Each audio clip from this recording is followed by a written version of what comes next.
விட உங்கள் குடும்பத்தின் பெரும் பணக்காரர் ஒருவர் வருகிறார்.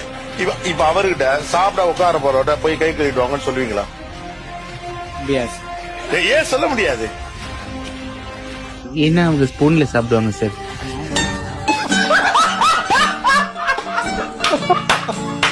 சாவச்சிருவேன் போ, சாவச்சிருவேன் எழுந்து போகணும், எழுந்து ஓடு. இல்ல இத வந்து இவனுங்க வாய்ஸ் ஏதாவது மாத்திதான் போட்டிருக்கானுங்க.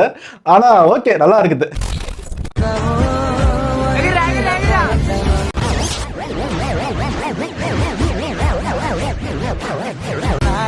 வேண்டாம்,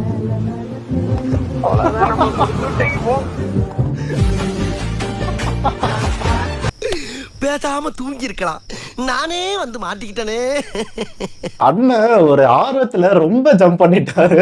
நீ உணர்ச்சி வச்சத்தை அடக்கு, சென்டிமெண்ட கட்டுப்படுத்து, அப்பதான் உனக்கு நல்லது.